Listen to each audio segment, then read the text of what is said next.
Hello, you guys, and welcome to Nicole. Y'all, y'all in for a treat today. We all need someone like Miss Catherine. I'm telling you right now, this is the video you did not think you needed until you listened to it.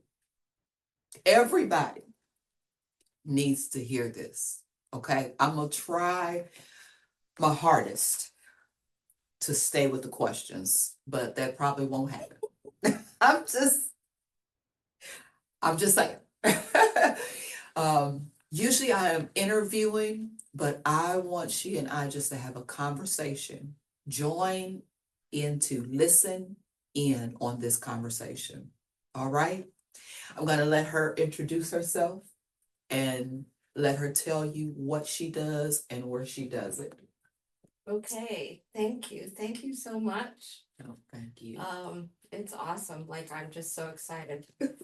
Um, I'm Catherine Rumschlag. I go by Kat and Kathy. It's whatever people feel comfortable with. There's a story there. Okay. And I've been in the field for a good amount of time, 25 plus years. And I absolutely love what I do. One of the questions was about whether you're still excited, and I'm absolutely still excited about what I'm doing. So I work at We Care Counseling. This is my office, which I'm excited for you to be within this space. And I'm looking forward to our conversation. Well, we've already started talking, so I'm gonna, let me look back at the questions here.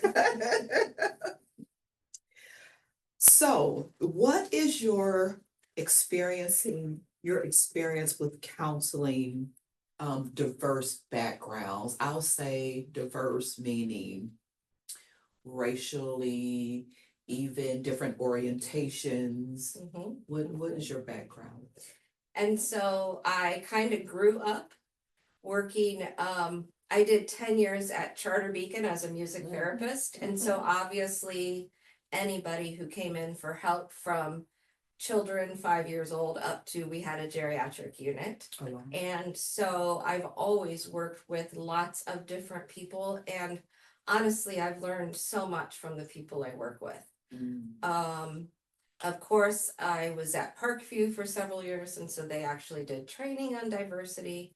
What I find more important is to really recognize that everyone coming to the table has a unique culture that they're coming out of based on their religious beliefs, spiritual beliefs, family, ethnicity, just kind of what happened in their life. Like, my mom came from Germany when she was 6. And so that, there was trauma there that I didn't realize for years how that impacted all of us as her children. And so for me, I want to learn that from the people that I'm working with. Awesome. Awesome. Well, and I'm sure it's the background, the diversity background is probably enlarged now. Yes, oh, so much. Absolutely. Like, I've enjoyed really getting to know and work with people who are transgender. I have a really good friend who, after the age of 40, recognized, because that didn't exist. It Yeah. wasn't something that was recognized. Yeah.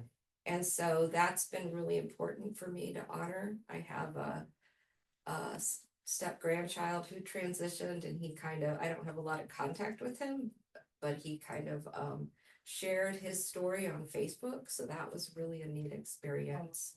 And I go to Unity Spiritual Center, which is absolutely accepting and inclusive of everyone. So that's just a part of who I am. Okay. Awesome. Wow, I don't know where to go here. I really don't.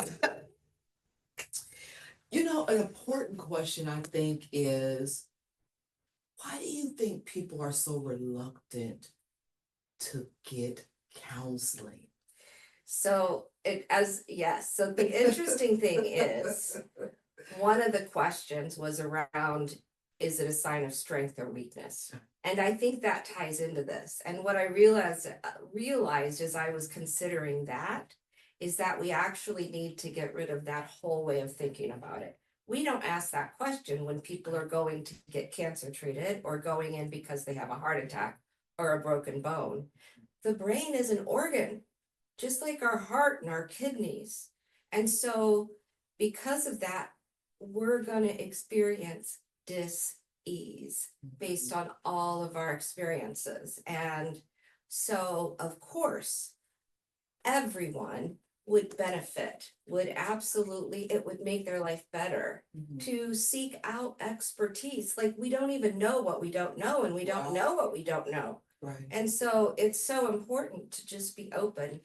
It absolutely takes courage. Mhm. And I think a big part of why people resist is, or what, I don't even like using the word resistance, but why they're reluctant is because of their family culture. Often they've been raised. And there's certain religious backgrounds. You shouldn't need that stuff. You just need to pray hard enough. Yeah. And absolutely, I have a very deep faith and spiritual practice. And I've also been in counseling a lot. And I can say I'm a lot happier, and I know that everyone in my family is a lot happier. Okay. I am thankful to belong to a congregation where the pastor is, Oh, he will that's push awesome. for counseling. Yes, I am actually the Mhm. grief counselor Oh, over at that wonderful. sanctuary. So, and that's, I mean, it's needed, but we find that people won't attend. But to the meetings that we have, Mhm. they are, you see, every week there's a funeral, Yes. of some Yeah. sort, and there's people hurting and they come and they're at the altar and they're weeping and and it's like, but they won't come to this place. Mhm. I had a really good friend who just went to a grief group at the church she's attending now after she lost both her parents within a couple years. Mhm. And it's been like 2 to 3 years now. Mhm. And she's been amazed at how it's benefited her, even though she knew a lot and went through that process. Her wife is a minister. And so, it was different though to actually sit with a group of people and share the experience. And she said, I just wasn't ready. Everyone's grief experience is very different. Yeah. And so sometimes that group experience, I mean, I think it can always be helpful. The first words, I'm just going to jump in with that. Okay. The first word of the first step of the 12 steps of all of the Alcoholics Anonymous, all of the All the anonymous things anonymous. is we. Our brains are built relationally. We need others to heal. We are built to connect. And I was just actually working with someone this week, and we came up with this saying of, she wanted to be herself and to feel comfortable being herself, to truly belong versus fitting in, which comes out of Brene Brown's stuff. But it's so true. Many of us, we don't, there's all these masks and what we think we should be, and we don't let people see who we truly are. And then we're fitting in more than we're belonging. And that happens everywhere. So that's one of the things that it's critical for people to get beyond, to really connect. And that's when miracles truly can happen, because we're letting people be with us in a whole different way. Yeah. So, mainly what I found, Mhm. my experience, Yeah, the reluctant people, typically males. yeah, yeah. Why do you think that is? I think it's a cultural thing, that we've really attempted to dispel, but that somehow they get this idea that that it is weak, Mm, and sometimes they even believe that their significant others don't want to see that weakness. But I truly, believe that, well, and it's scriptural, we find our strength in our weakness. And so when we can face those weaknesses, there's a whole different level of strength that comes, because a lot of those things are distracting us from being who we truly are. And so the more we can get worked out within our brain, the more energy and presence we have, the more joy, the more love. That capacity just continues to grow as we get rid of these distractions. mm. Wow.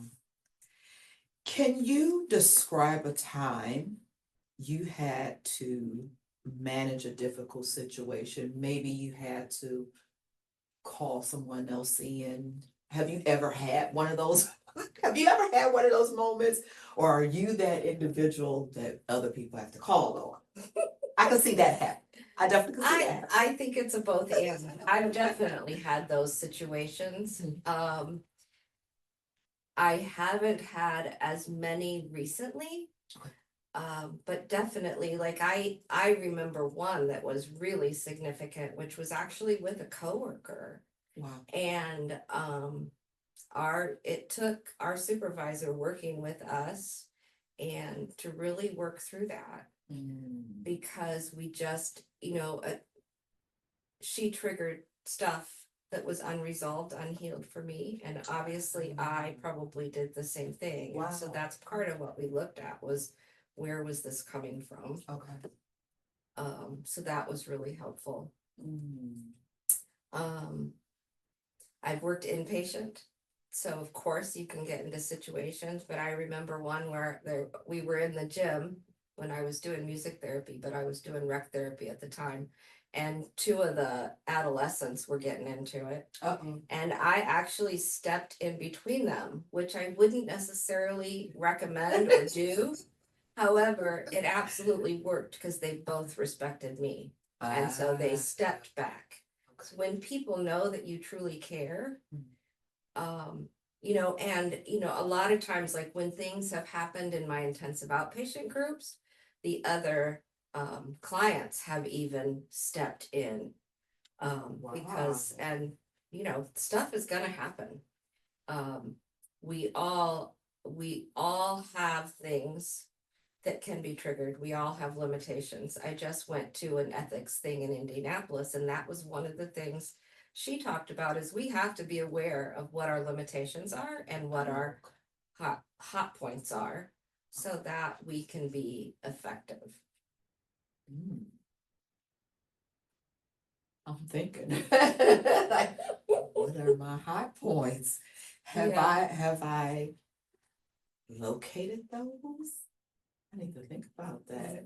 I need to think about that. Yeah, it's a real thing. I taught ethics for a while and I really liked, it was a book on ethical dilemmas, and I really liked it because it helped me really embrace that ethics aren't rigid, that they're guidelines, and yet some of them need to be very strict guidelines, but that part of ethics is getting to know our own personal culture, our own personal biases, so that we know when we need to refer someone Right. to somebody else. We need to know our level of competence and know when we need to refer someone based on that. And so that's important. Yeah, definitely. Definitely. Now, and even in that though, has there ever been a time when you've had to discontinue? Okay. Yeah, I probably very recently I had to discontinue. Okay. And with addictions, I've surprised myself in that I've continued as an outpatient counselor to continue to work with people even if they're using, because in intensive outpatient, that was a lot stricter and those guidelines were kind of set for us. And so I remember thinking, why is that counselor still seeing her when she's still smoking marijuana years ago? And then once I got into private practice, it's like, oh, yeah, okay, now I get it. However, the challenge is when it gets to the point where where, like in this case, I knew I had done everything I could do.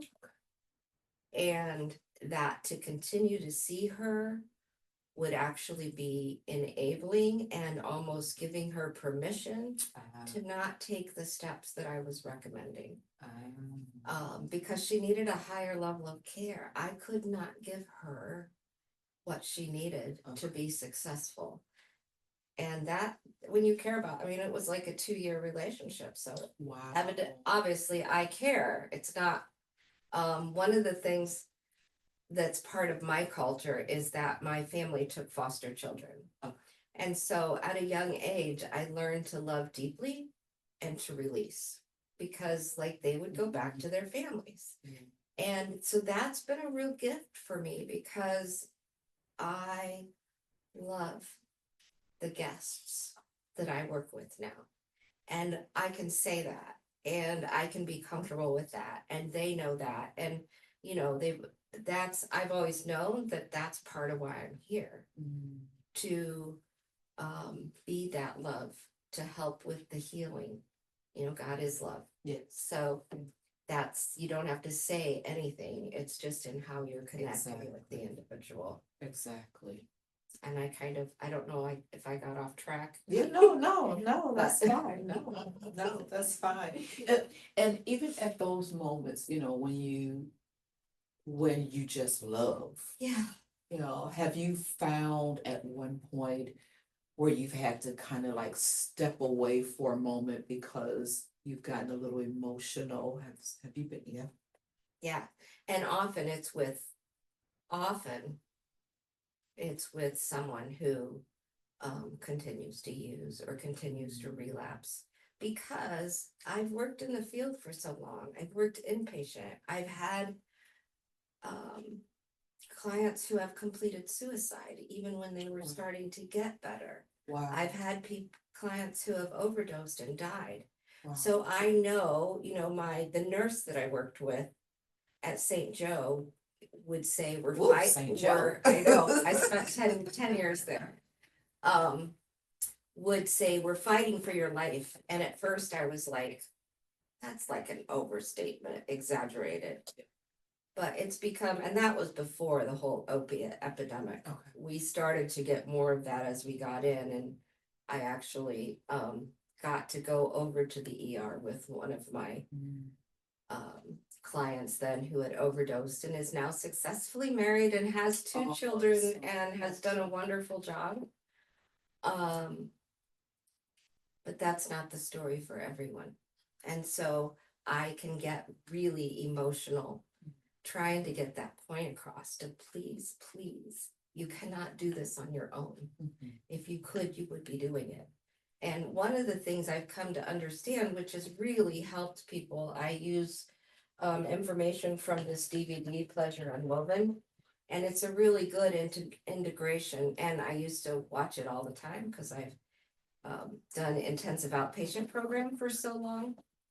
But what I've come to understand is that the pleasure sense is part of our survival drive.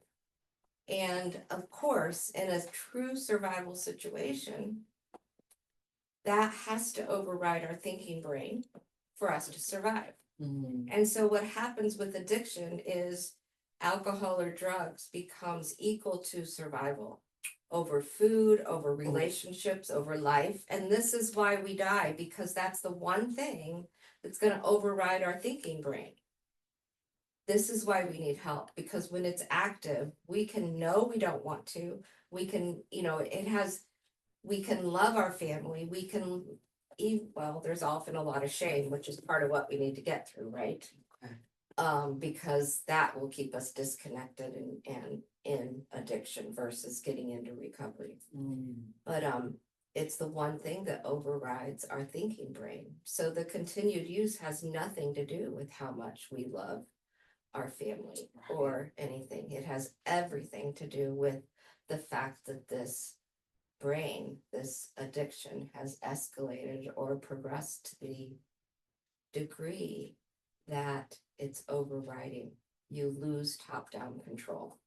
And, that even teaching that can help families and the individuals understand and release some of that shame and resentment, because no one, absolutely no one, grows up saying, I think I'll become an alcoholic when I grow up. Right. Right. It influences and takes away our ability to choose and use our willpower and use our spirituality, because all of that happens in the front brain. And this is back brain survival. And so really helping people get that is important to me. Yeah. And so like, what about the people that'll say, well, I just do it because I want to. You start out that way. And that could be true for them. Again, I'm not going to make assumptions, and I won't sit and tell someone they're going to relapse either, because I don't know. And however, again, we're going to protect that thing that is good for our survival, even though it's not. And so there's all kinds of rationalization and stuff that happens to protect it. And so that could be part of what's going on. You have to look at the whole picture.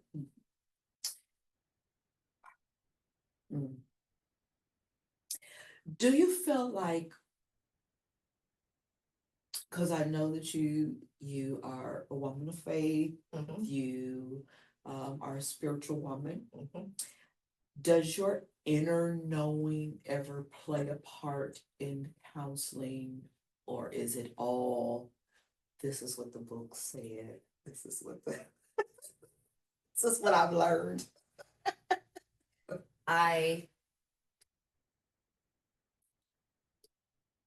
My training has been so important, especially with the Cortina method, because we keep learning more and practicing and how to apply it. However, my intuition to me is my God sense, because that space within us is where our wisdom comes from. And so, like, I remember being in the intensive outpatient program, and it's like, I don't even know where these words are coming from. Like, I've never even thought this before. And that still happens. So a big part of it is when I can surrender ego and not get caught up in, oh, this is the way it's supposed to be, really awesome and amazing things happen.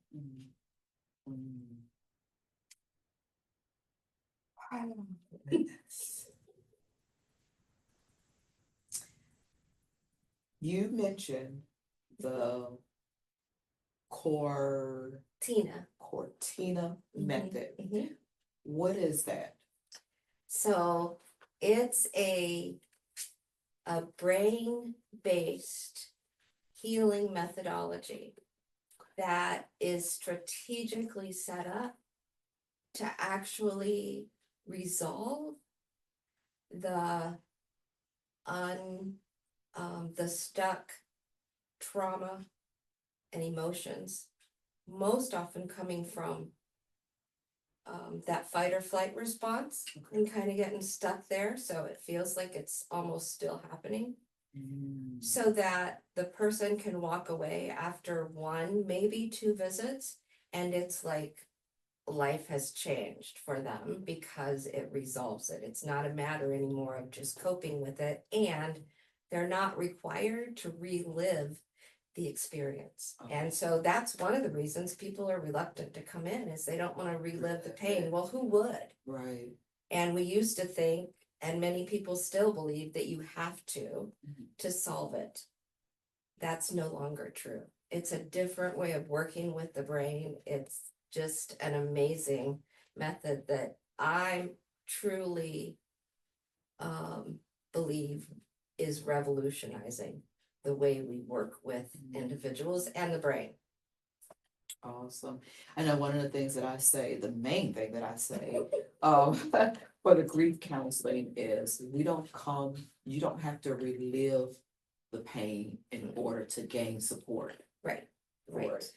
So, but I think that's what people think though. As soon as you say grief counseling, they're like, oh no, I don't want to go tell this story again. I don't want, Yeah. like, you don't have to. You don't have to say a word. You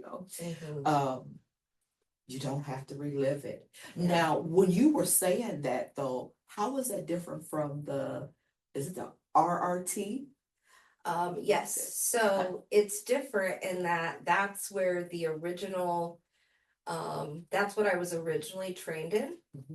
And Michael had trained in that and along with his other experiences, and then like when he goes in, he almost left the field. And so when he found something that could actually like heal the trauma, he was 150% in. So during COVID, he went back after working with hundreds, maybe more people, and really looked at how to update it, level up, as he calls it, Okay. to make it the most effective possible. And so it's organized differently in how we look at what we're addressing. We look at body memories versus limiting beliefs that we carry from childhood versus the actual like limbic type trauma. And there's different methods for dealing with each of those. Okay. And so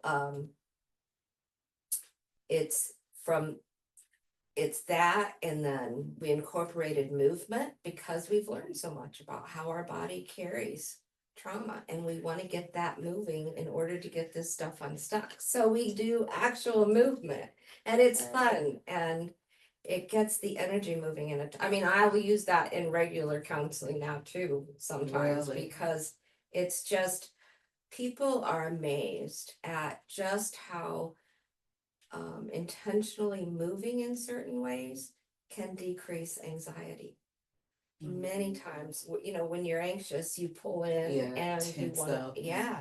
And so just getting someone moving helps that begin to, Okay. yeah. So it's just, and he's gotten so much better. I get really excited at teaching it.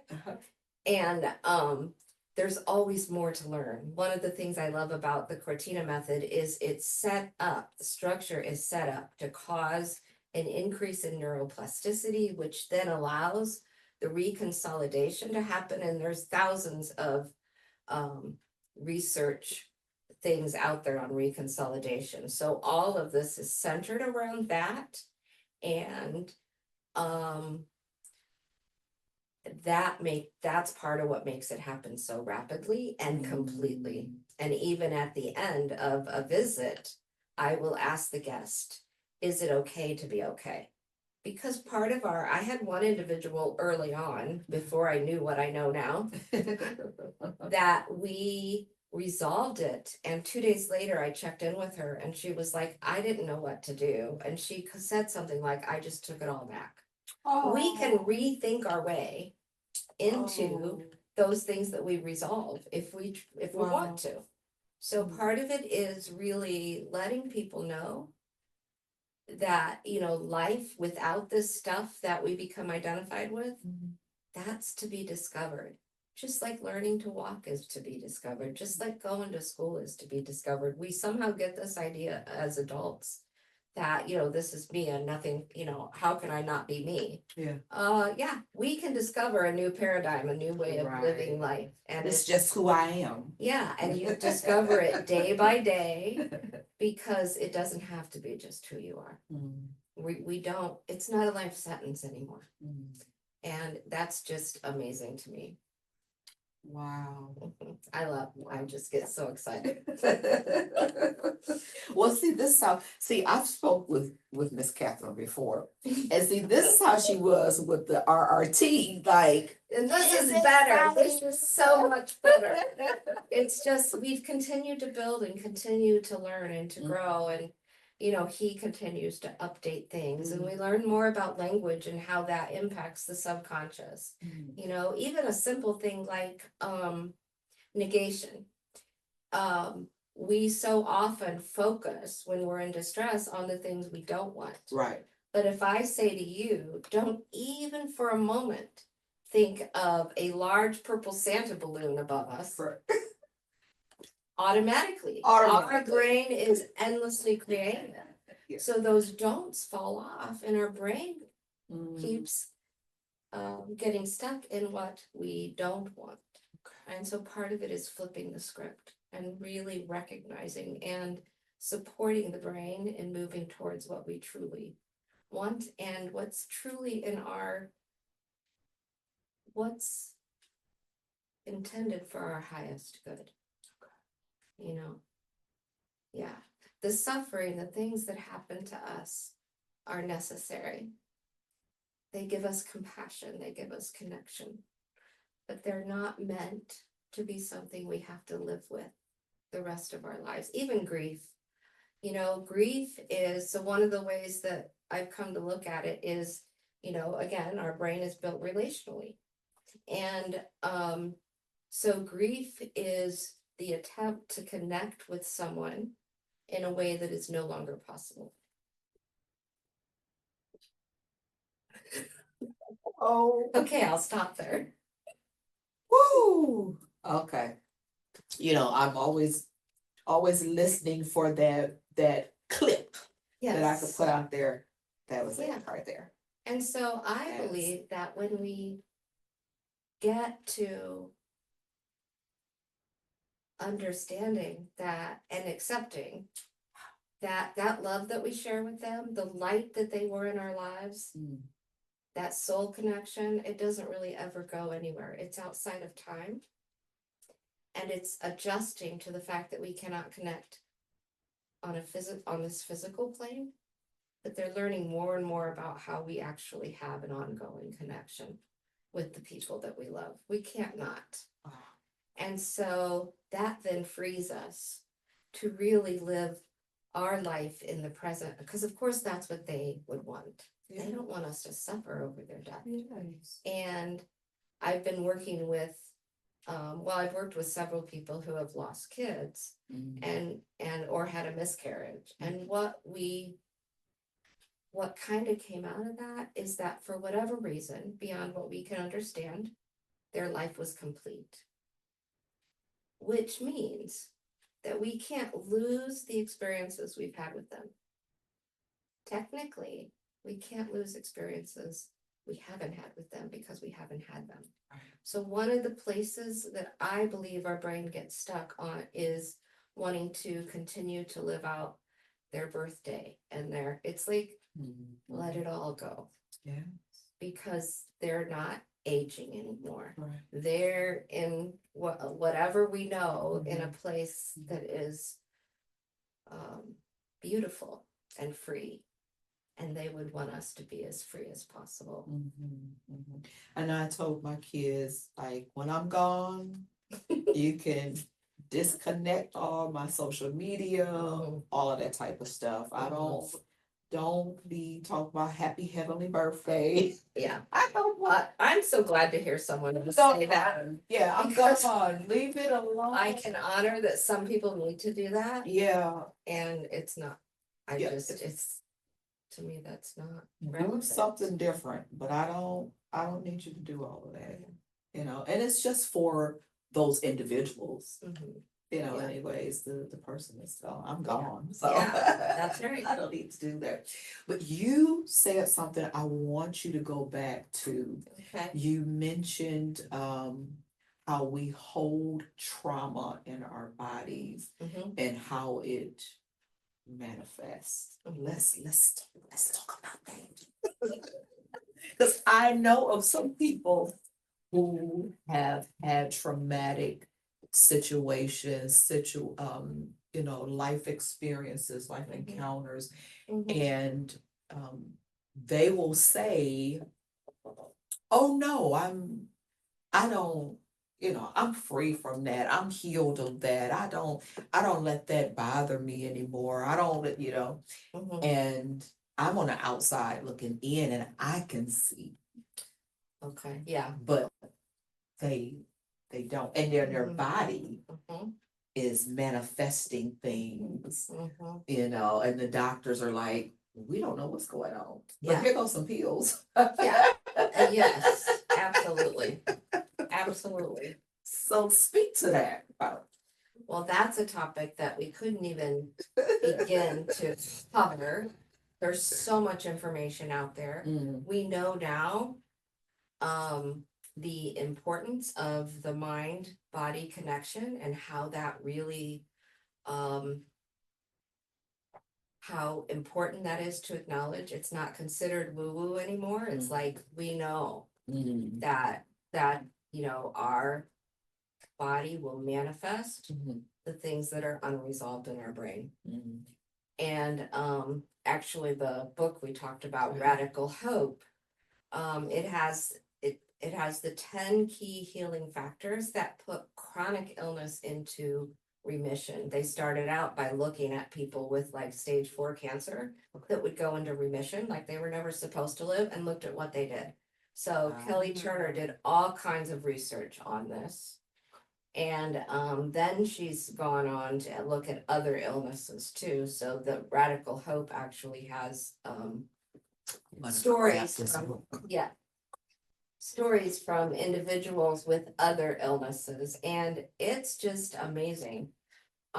Because it gives you a framework of, oh, yeah, and one of the important things but they're all important, so I shouldn't even say it that way. One of the key factors is releasing repressed emotions. And when I was working with my radical remissions coach with my own cancer journey, she said that's the one that often, like you are saying, people will avoid. They Mhm. just don't want to go there. Mhm. And so, true healing, we have to address those things. We have to clear our Mhm. physical, emotional, mental bodies Mhm. of this stuff that causes illness. Mhm. Just a basic belief like I'm not worthy.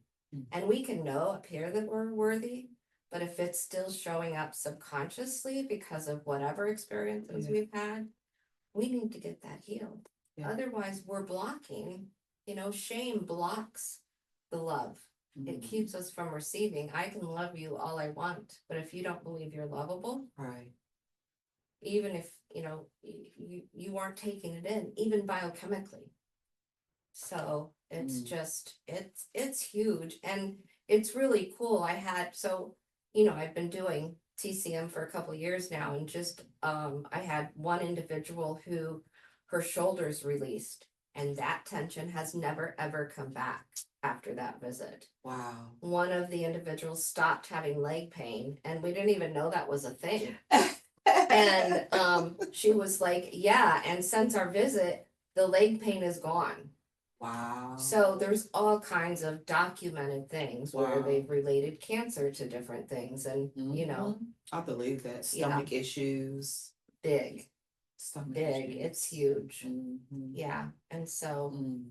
yes, that's why I really think counseling just needs to be something everyone does. Yeah. That we need to get rid of this, oh, you're strong or you're weak, or Mhm. get rid of all that stuff. It's just like having a PCP. You need to have a counselor on board Okay. to take care of that, because again, you don't know what you don't know. Right, right. I remember a really good friend of mine died some years ago, and some people may have heard me tell this story. Um, but he was tragically murdered. And I remember before it happened, he was telling he had gotten in some trouble. And he was like, I will not go back to jail. I would rather die before going back to jail. And I was like, don't say that. Yeah. Don't say that. And that was my That was what next happened. encounter, yeah. Yeah, yeah. He placed himself in a situation where death was the only way he was gonna get out. And so for years, I could not talk about it without having this meltdown, you Yeah. know? So I just wouldn't, Right, I wouldn't talk about it. yeah. And I remember some years back, I was living in Ohio and I had a dream. He was in one of my dreams. Oh, wow. And that was all these years, 20 some years, Mhm. I had never had a dream about him, Mm. never. And so in this particular dream, him and his father were in the dream. Mhm. And my best friend was in the dream who has also passed. Passed. Yeah. Mhm. And so I didn't know that his father had though at that moment. But I figured. Yeah, that's what Found happened. out. Yeah, I did. So Confirmed it. yes, yeah. So but so I would always take time to go in my closet. And that is where I would spend time with the Lord and I would pray and all this, yeah. And so I was sitting in my closet this particular day, 20 some years later, sitting in my closet, and I was like, I don't even know why I'm here. Why am I sitting in this closet today? You know? And so I started thinking about the dream. And I was like, what does this dream mean? Why is this? And so I'm sitting there and I'm like, okay, well, let me kind of talk myself through it. And as I started talking myself through it, I'm like, okay, well, what do I feel when I think about him? And I could feel all of that. I mean, there was like this burning on the inside of me. And I was like, oh no, you know. Yeah. And I was like, I'm saved and I'm sanctified and I have faith now. And I'm not gonna go there. I'm not gonna cry those tears and go to the, you know. And I could literally hear this voice and I say, Holy Spirit, say, no, I want you to. Because this is the last time Beautiful. you're going to do this. Mhm. And I did. I just let go. I beat the floor. I'm so bad. I'm so bad. I'm so bad.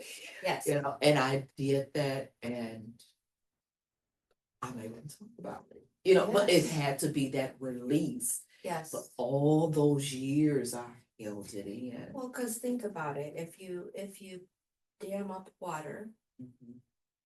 it builds pressure. And so if you try to just push away the emotion, Mhm. it's gonna build dis-ease Mhm. in our bodies. Mhm. We're 75% water. It can't not. Yeah. And so it's not about feeling it over and over. And the cool thing about TCM is there are some emotions that we need to allow to wash over us. Mhm. There are other things that we don't have to revisit. That, you know, that's where that it's a very specific way that we go through and redo it, because some of that emotional stuff is simply coming from that fight or flight response. And so there's different ways of moving through that. Okay. So what are some, you know, I'm coming. What are some of those things like, okay, you don't have to go there. Okay, you probably need to come on with that one. Or what's some, I'm not sure. So I'm not sure I understand the question. so what are some of those moments or emotions where you're like, okay, no, you need to release that one. Let's release that. Okay. Or no, you don't have to release that one. Okay. Leave that one. Okay. So anything that feels heavy that you feel like you're carrying needs to be released. However, it doesn't have to be released by re-experiencing it. Okay. So some, like the situation for you Mhm. with your friend, just allowing yourself to fully feel that, allow that wave to come and to go. And then it felt clear. Yeah. For other people, that may not have done it. Mm. They may still have held on to the anger because of a belief, Mm. or held on to the pain of it because it just shouldn't have happened. And those are the things we can address with like TCM or a similar method to really heal from the bottom up. Because thinking about it, we just keep rethinking the same pain. And so it's part of it is really on getting the subconscious to get what we already know on the conscious level. If that, does that answer the question? Yes. Yes, yes. Sexual abuse or trauma, we're not gonna revisit it, not Okay. that way. Okay. We definitely don't have to revisit that pain. Okay. That's just re-traumatizing the individual. We have better ways now of getting that stuff resolved. Okay. Yeah. Awesome. Awesome. What else would you like to share with us? Is there anything else we need to know? Or that's burning on you, something you've been thinking about, like, oh, I hope she acts, or I hope this. The thing that's coming to mind that has been instrumental for me is recognizing that our underlying addiction is to control. And that life is unmanageable. It's like we're not making it unmanageable, but attempting to control it causes a lot of distress, disease. And so being surrendered by life, surrendering to life, getting ourselves aligned with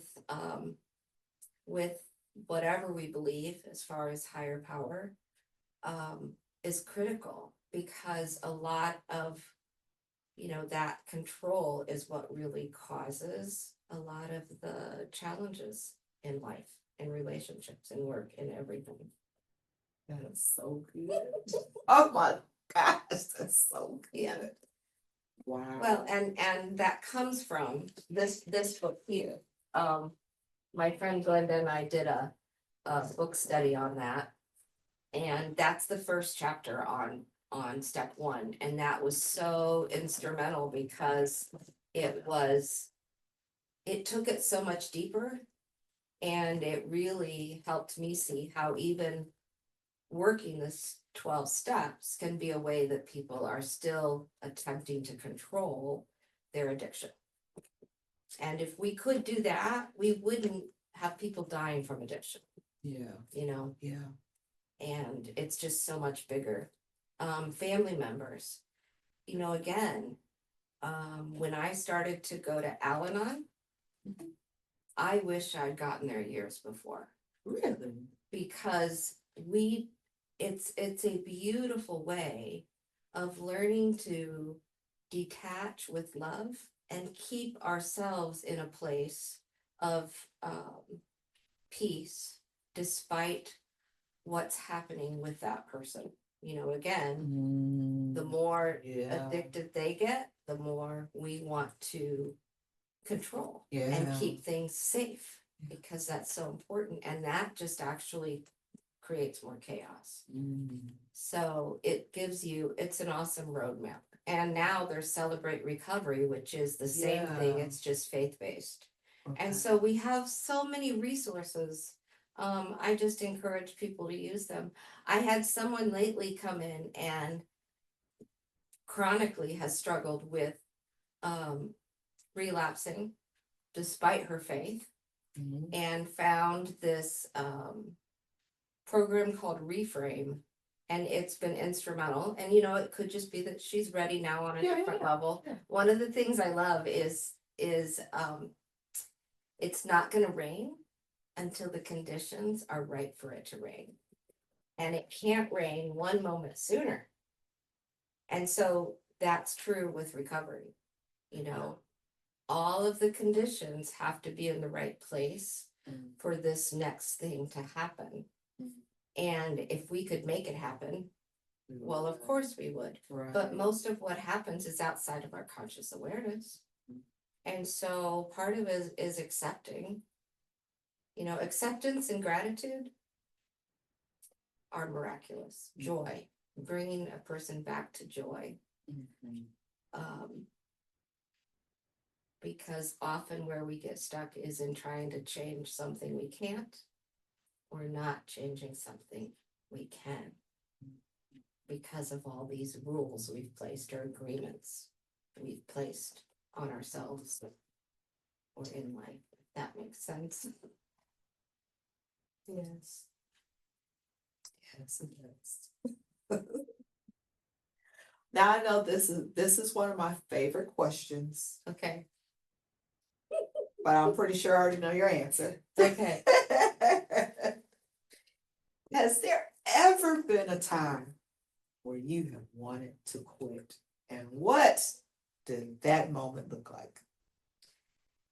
So, absolutely not. However, I have had moments where I've had to take time off, where I burned myself out. Okay. I was the oldest in my family, I was the caregiver, and so that was the role. I learned to get the good stuff, and so I've had to do some deep healing around Okay. finding that balance and really, loving others as I love myself. That part of it is critical. Yeah. And so when we're not in line with that and honoring ourselves, there's times where I've had to take time off to kind of regroup, to rest, to get my own help. Awesome. Wow. Yeah. See, even counselors need counseling. We do. And that's another thing I like about TCM is when we do the trainings, we're working on our own stuff. We just had someone in our advanced training that actually put a video on Facebook on her healing because it was so powerful. Yeah. It was something she had tried everything else and we got it done. And I was part of the team that helped her do that, guided that with her brain. And it's just so amazing to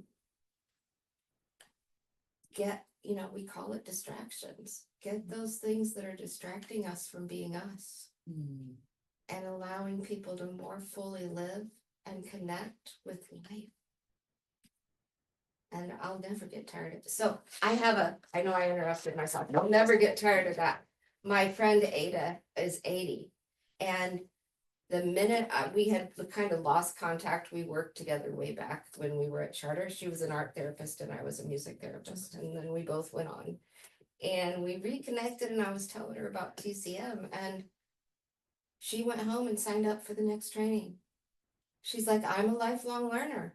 And this works. Like she just knew from listening she wanted to do it. And so she's now doing part-time work here in this office. What? Just to do the TCM. And I am like, that was just so cool. Wow. So, and we have another training coming up in Fort Wayne the end of May. And you don't have to be a licensed counselor to do this method. Okay. It's set up as a methodology that is outside of, like, we don't do counseling and therapy as part of TCM. Okay. It's a structured process that you learn. So it's growing like wildfire across the country. As we've had veterans train, we've had health coaches train. It's just been really awesome to see how that's taking hold. Awesome. I'm gonna turn this off because I want to keep talking to her, but we'll let y'all go. Because we are our attention span now. So you guys, I hope y'all got something out of this. Me too. I know that you did, whether you admit it or not. You got something out of this. And I appreciate you guys being here, joining in with this conversation as we drink our Smoothie King today. We just we're just having a conversation. You guys have a great day, and don't just have a great day, but make it a great day for somebody else. And for yourself.